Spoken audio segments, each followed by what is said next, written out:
Okay, welcome back everybody to the Caribbean Business Review. My name is Joseph Cox, and as we get into our strategy deep dive, we are pleased to welcome as our special guest Frank Comito. And Frank is a special advisor for the Caribbean Hotel and Tourist Association, as well as the Caribbean Alliance for Sustainable Tourism. Now, Frank, up until January 2021, was the CEO and Director General for the Caribbean Hotel and Tourist Association, and a man with well over 40 years experience in the tourism market, which is what we're going to be speaking with Frank Comito on today. So welcome, Frank. Thank you, Joseph. It's great to see you again.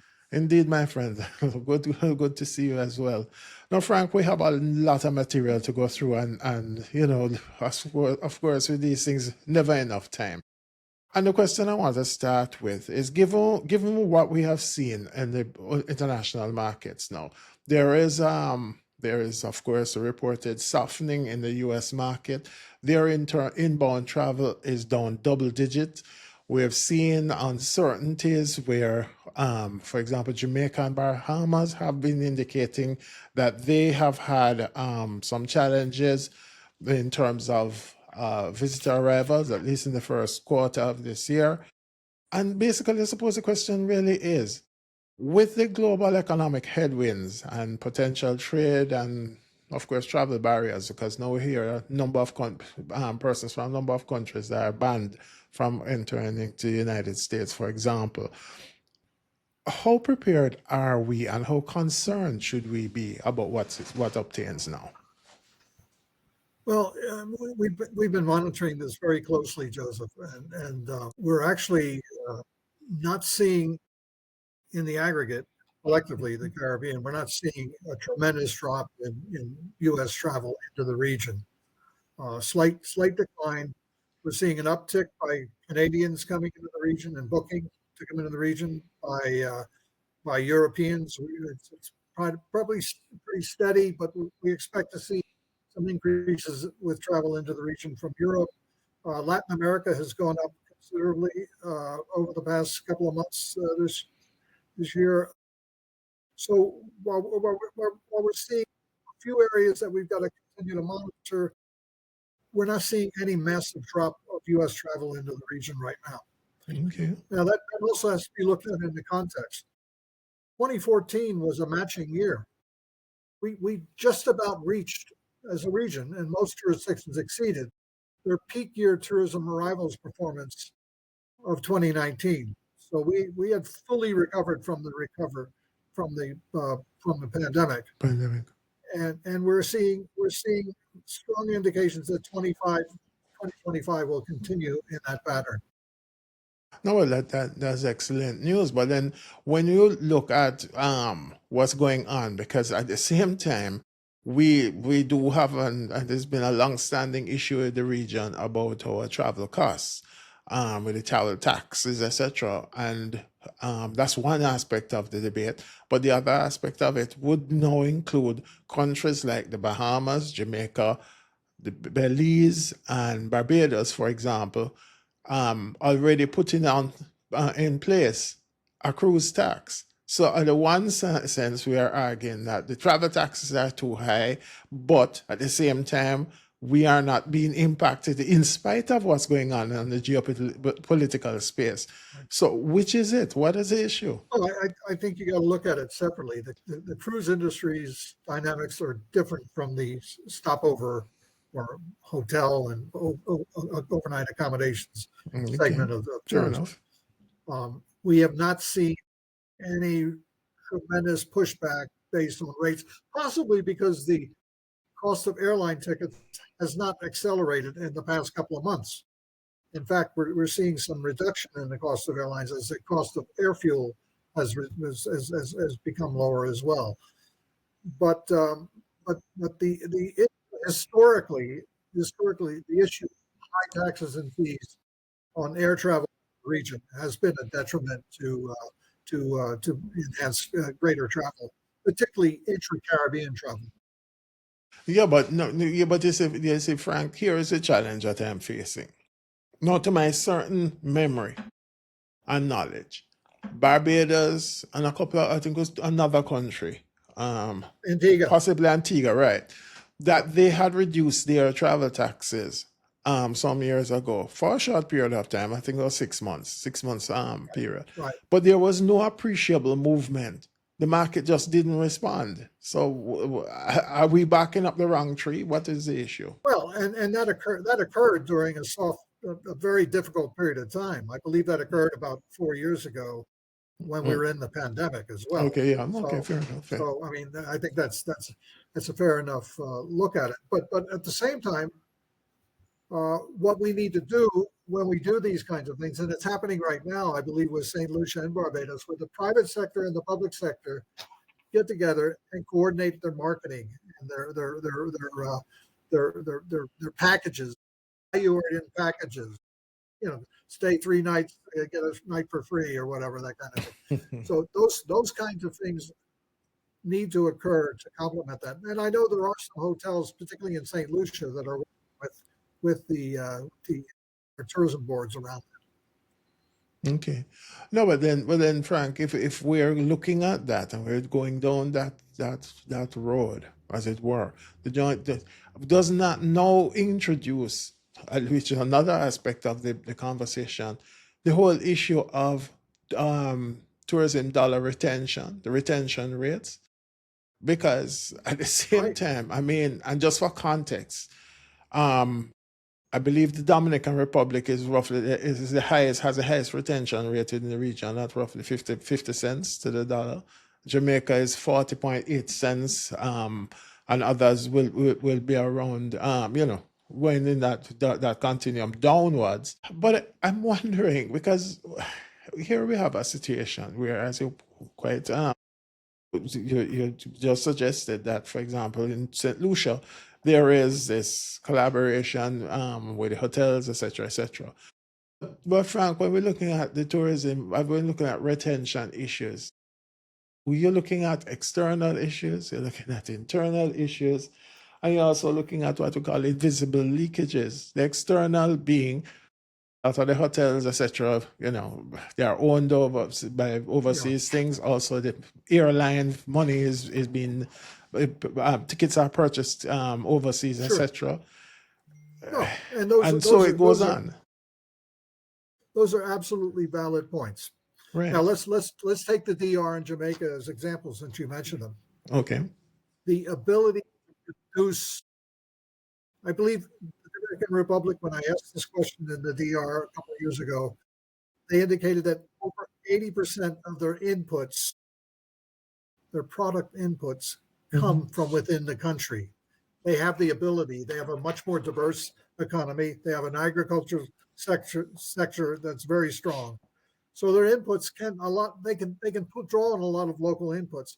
Jamaica's done, by example, an excellent job, thanks to leadership by the government as well as companies like Sandals, in creating stronger linkages between manufacturing, the agriculture, the cultural arts sectors into the economy.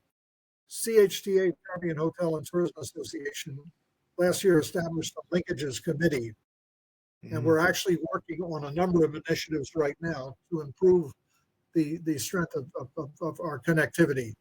An assessment is underway right now by the CARICOM private sector organization in collaboration with Sandals and the Caribbean Hotel and Tourism Association to identify the top products that are ideal for connectivity, for creating linkages within the region. So and this takes on even added significance because of the global tariff situation and so on. Right. How do we buy more locally and within the region? The other challenge is, Joseph, from your time with CARICOM, Mhm. is the connectivity. How do you connect it all? I was in a meeting with the Tropical Shipping former chairman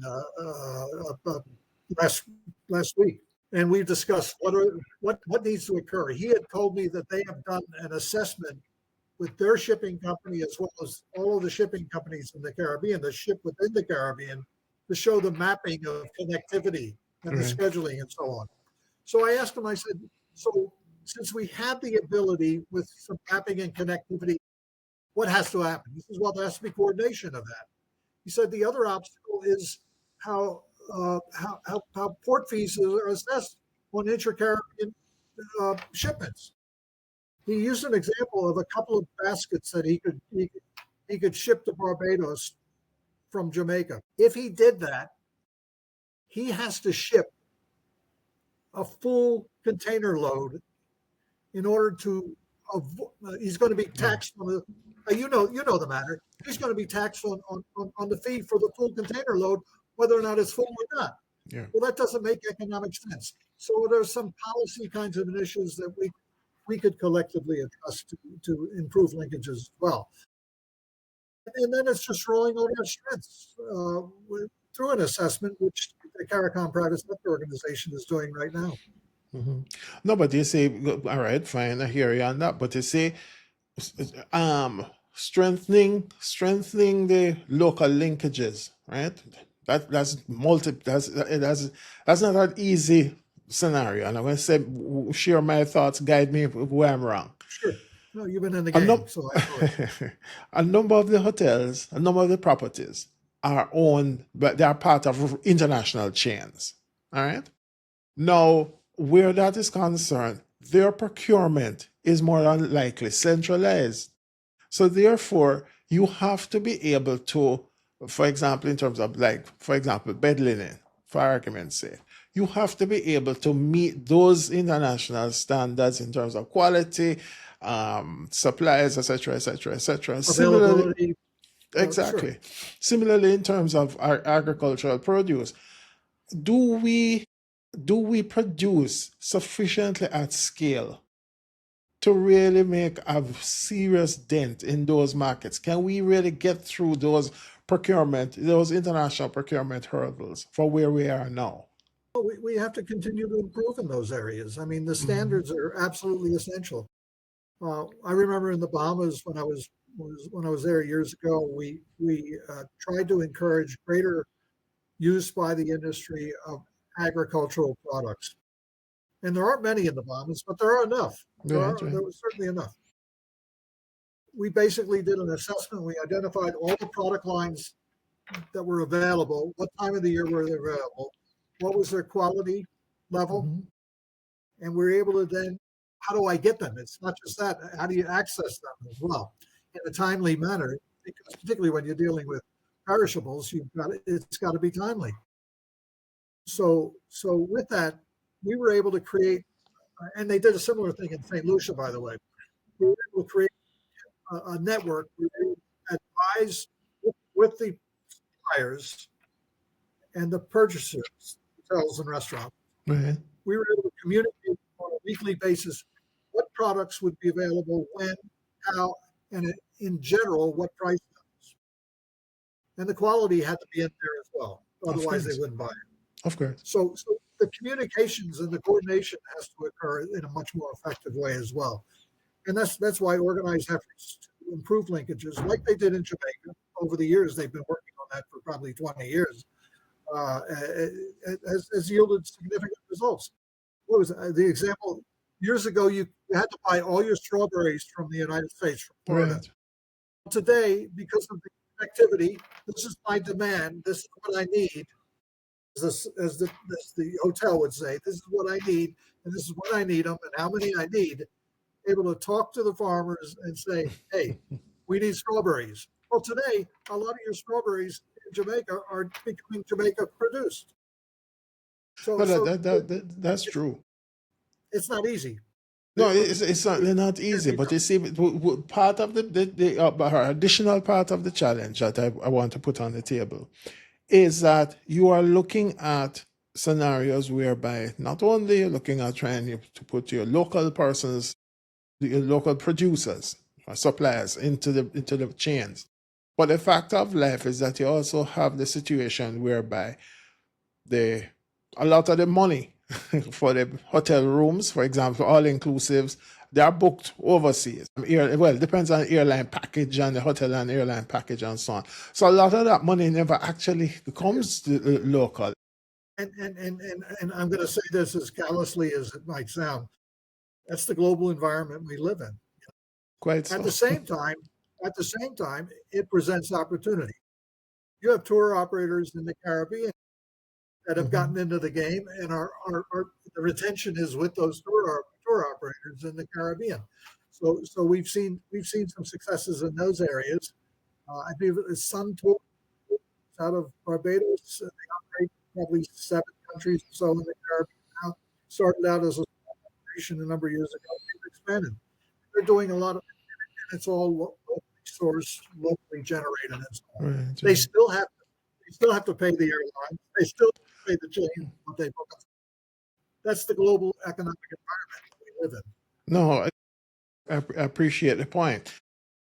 No, to be honest with you, when we start to look at these things, what you're really pointing to, because there's a third aspect of the leakage or the retention issue, which has to do with, and this is the invisible one now, we're looking at damage to, deterioration, depreciation over time, sometimes the impact of the product on the environment, etc., etc. And that's a cost that I suppose we also have to factor in. I'm not sure if it is quantified at this point in time, but it's something that we have to look at, in order to ensure the sustainability of the product. But But Frank, today, also, yes. we're presented with opportunities today. I mean, I've heard a lot of doomsaying about tariffs and everything, and great concern, great concern. And by the way, the collaboration we did between the shipping industry, the tourism industry, and the CPSO, the CARICOM Private Right. Sector Organization, got the Caribbean exempt from port service fees. It's a huge, Yeah. huge effort. But it also tells us that when we work together and collaborate together, we can impact things to our advantage as a Yeah. region. No, true. True, true, true, true. But as you say that, I'm certainly in the corner of increased collaboration. But I'm also looking at the matter of innovation within the sector. To what extent has the regional product, so to speak, has it been responsive to the market and in terms of things like innovations? Yeah, I mean, I think the AI and the digital renaissances, I think, are instructional in this area. Caribbean Hotel and Tourism Association just has done a number of initiatives to increase the industry's readiness and ability to be involved in digital types of aspects of what they do, and also AI. CHTA has done some training in that regard recently, and so on. The challenge is this, Joseph. The international chains and brands have the resources to make all of that happen. They do it within at a global scale. They have a tremendous amount of financial resources that they apply to putting systems in place, training good people, and so on. Our challenge is the independent operators. They're generally locally owned by Caribbean nationals as well. Right. A lot of folks think that the entire tourism industry is owned by international companies, but in actuality, when I did research in the Bahamas a number of years ago, 72% of the licensed hotels in the Bahamas were owned and operated by Bahamians. So so so so that's where we need to put a lot of attention. We did some research a couple of years ago with the OAS support on the capacity of small and medium-sized tourism enterprises to rebound from the crisis situation. We were looking at the pandemic as an example. Mhm. And we found that they needed significant help in training, education, and marketing support, so on, all around these trends that are going on right now, digitization, AI, and so on. So as a public and private sector, we have we have a role to play in improving our training and support in those areas. In Antigua, a couple of weeks ago, 2 weeks ago, the Caribbean Hotel and Tourism Association did some training. I believe there were about 150 hotels involved in digitization types of training. How do I do this more effectively? What are the resources and tools that I can tap into, and so on? How does it convert into, how does the investment of my time and a little bit of money in these areas convert into an ROI as well for me? Mm. So there needs to be more of that. We're in the game in that area, but we need to do more in that area, public and private sectors. But you see, I was doing some reading the other day on this very area, and it struck me that in some markets, what they had is, for example, use of AI. They have allowed the tourist, basically that the inbound traveler, to pretty much dictate their what is it that they would like to experience. So, in other words, you have customized packaging and so on. And I'm wondering, Sure. along that continuum, how far are we, or are we anywhere? We got to keep in the game on it. I mean, it's moving so fast. We and there's a whole lot more to do. And by the time we figure out what was going on yesterday, it's tomorrow. So, Tomorrow, so quite so. yeah, no, No, indeed, it is a very dynamic market, and I mean, would be would be foolhardy to try and ignore that. But then, all right, as we look at, we're moving on now from the innovation aspects of it, then to look at the whole issue of safety and security. And I mean, to be honest with the United States, I'm sure the Jamaicans are happy that they got an upgrade in the travel advisory. But some other countries, whereas by and large, throughout the Caribbean, they really haven't had that much of a challenge with that aspect of it. But the truth of it is that these travel advisors that were levied on Trinidad, Jamaica, and Bahamas, those two jump readily to mind. To what extent does the traveling public, are they deterred by these travel advisories, or are they only guided by them and do what they want to do anyway? we've not seen any kind of significant impact of the travel advisory levels. Okay. And if you those travel advisories, generally saying advising to be careful where you go when you're in the destination. We I can only give you the Bahamas experience with any real Mm-hmm. detailed specificity, but we invested tremendously in ensuring that all of the areas around the main tourist areas, Arawak Key, downtown Nassau, the cruise port area, Paradise Island, Cable Beach, all were, we supported the establishment of tourist police, CCTV units throughout, communications networks, lighting and landscaping audits on a regular basis. So if you're able to isolate the data of crime incidents based on the volume of people in those areas versus the rest of Yeah. the country, it's quite a difference. So But a then lot of it, it's messaging. yeah.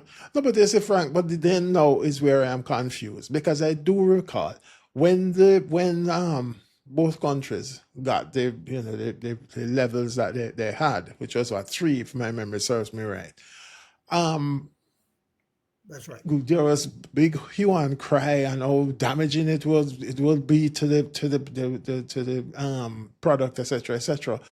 But at the same time, I mean, there may have been some slight fall at some point or the other, but by and large, from what you have advised here, the product seems to be largely unchanged. The arrivals, by and large, seem basically unchanged. So, I mean, what was the point of all of the hue Well, and cry? well, well, you don't want to see that kind of acceleration in a travel level, Mm-hmm. a travel advisory. You just don't want to see it. And a three could be a four tomorrow or whatever. I mean, Well, yeah, true. so you don't want to see that at all. I re, and I don't want to get into too much of the details, but I recall that Jamaica and the Bahamas had extensive consultations with the U.S. government Mm-hmm. at the time that those advisories were released, Mm-hmm. and we actually saw some remessaging along the lines of what I mentioned earlier: advice, where to go, what to do, be careful about where you go. Now, the problem with the advisories as well is when you have a place like Jamaica that's really trying to build up, for example, the Kingston experience. I Mm-hmm. remember going over to Trenchtown and visiting Bob Marley's home and so on. And it was a lovely experience, really informative, and the tourists that I saw there as well We're enjoying it. But we were clearly told not to be too far away from where we were. What that bodes though is it presents an opportunity Yeah, for the community to get more involved. When the community is more involved, the community protects yeah, yeah. what's going on. So we've got to do more of that. And that's been happening as well in a number of areas. That reminds me of when I went to Haiti, and the hotel was surrounded by security personnel, and they basically said, "Well, if you go outside of if you go outside of the perimeter, you're on your own, and you might get Yeah. harmed." So yeah, I take your point, but you see, when And the I'm looking challenge at is these, it doesn't encourage community tourism at a yeah. much greater level than we have it. We've seen some progress in that area, but there's opportunities there But for and much more. that's good to know. And the other thing that I wanted to raise with you, Frank, because we have to wrap this up now. But the other thing I wanted to look at with you is in terms of the culture. And when I say culture, I'm talking about the Caribbean experience. Too often, and perhaps I'm alone in this, but too often I go into hotels throughout this region because, as you know, I travel from time to time. Too often I go in there, and what I am faced with is a standard North American fare. I'm not getting a sense of the island experience. You have to either specifically ask for it, or you go off property to find something where you can have the local experience. Because even when we're talking about increasing the tourism linkages, etc., if we are not prepared to actually expose the visitor to the culture, then what are we doing? Right. And we're looking at the food, the music, the Mhm. architecture, the whole experience, the storytelling, all of that. We do some of that. We don't do enough of that by far. I think destinations that do an excellent job of inculcating Caribbean food and the visitor experience. Jamaica, St. Louis, you know, I mean, I was shocked. I was in Cayman Islands last week, and and we had saltfish and ackee on the menu for breakfast. I said, "Oh my God!" And this was at like a 5-star hotel. I said, Yes. "Oh my God, I can't believe it!" And it was really well done. But we've got to do more of that. There's no question about it. It's product differentiation. You get sun, sand, and sea anywhere in the world, although we've got the best, but you can't get the cultural experience and the diversity of it. Even though we're Caribbean and there's a Caribbean kind of cultural Mhm. experience, it differs in different jurisdictions. And we don't capitalize on that sufficiently enough. Jurisdictions that are doing that see greater feedback from their visitors. No, yeah, that is an incredibly valid point. But Frank, we have to wrap this up now, and really and truly, what's left for me to do is thank you very much for your time. I do hope we'll be able to have further conversations on this topic as we go forward, because I find this area of is just far too critical. Too many of our countries, I mean, we have tourism dependency ratios of, well, dependent on where, but it ranges anywhere between 10 to up to 90% of the economies. Nine Caribbean jurisdictions, 50%, over 50% of their GDP is related to tourism.